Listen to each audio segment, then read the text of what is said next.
Hi there Capricorn, I'm Lou. Welcome to your weekly check-in for the week of October 25th until October 31st.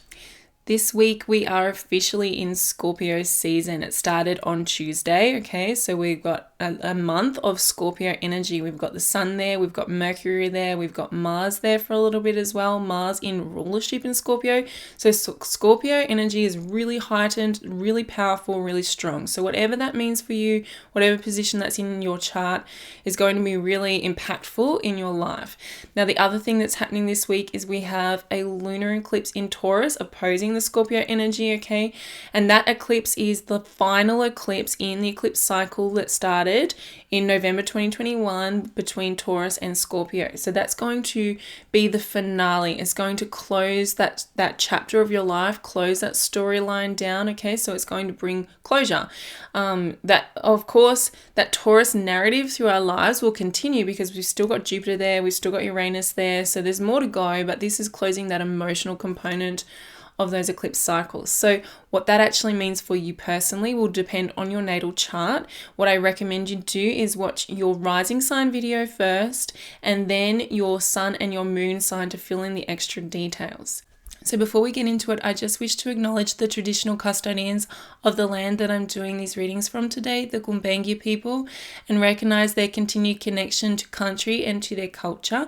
And I wish to pay my respects to the elders past, present, and emerging. Let's do it.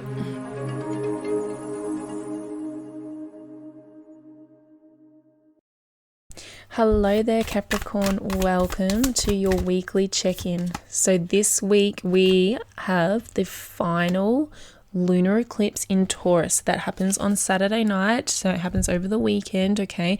It's the final eclipse in a series of eclipses that started in November 2021. So this is going to close out anything you've been working on. It's going to bring closure, bring finality, okay, to that storyline, to what you've been working on there. So this is going to be a very powerful eclipse. I can feel that for you already because Taurus represents your 5th house, which is the natural home of Leo. So that's got that Leo quality when we're dealing with the 5th house. And we've got, look, have courage with a lion, the Leo energy there. And we have the King of Wands, which represents Leo as well. Okay, so we're looking at that we're looking at the Leo 5th house energy strongly activated for you this week with that Taurus eclipse closing a cycle for you, Capricorn. So what does that mean? That what it means is in the 5th house, we look at our ego, we're looking at our what separates us, what makes us an individual, what is unique to us. And it does require courage and confidence. In the 5th house, we are being encouraged, we're being asked to tap into our self-confidence. So the Leo energy, the Leo archetype is connected to drama and performance. So having that courage to step out on center stage, to be the center of your life, Capricorn, as I'm hearing, is important to you. It's time to be on center stage in your own life, okay? And maybe that's what this eclipse cycle has been showing you what you do to blend in, what you do to fit in, what you do so that you don't tread on other people's toes, so that you don't upset the boat, rock the boat, or upset other people. You know, the ways that you keep yourself small is what I'm seeing for you. Well, this eclipse is really telling you that's not going to work anymore. It's time to be bold. It's time to be brave. It's time to be energetic. It's time to actually take ownership of your life, take control of your life, and step into who you were meant to be, embodying your uniqueness, embodying your own power.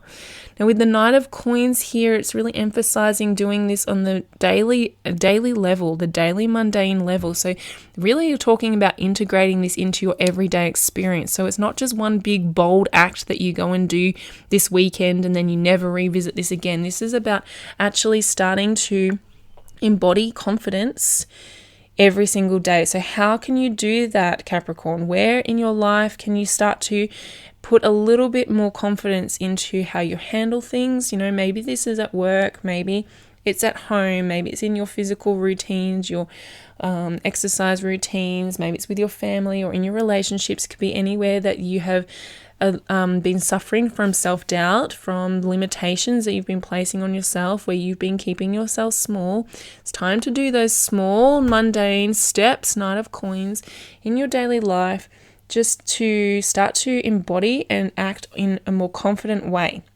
If you can do it in those little small steps, it becomes less overwhelming, right? These big events are fine. They're good for a big boost, but it's really the little bits every day that get you there in the long run, like the slow, steady steps that will end up accumulating into an overall more confident character, oozing confidence in all of the ways that you hold yourself throughout the day is what's important for you, Capricorn. So looking with this eclipse, it may become very apparent. It may be very emotional, okay? This is what's encouraging you to look at, where your level of confidence, your level of courage, your level of boldness in your life, in your daily life. And so that will become obvious for you, and then you can make steps, you can make decisions on what steps to take to incorporate more confidence and more self-value, more self-worth into your actions every single day. So that is your week for this week, Capricorn. Thank you so much for being here with me. It's a pleasure to read for you, and I will look forward to seeing you again next week. Take care.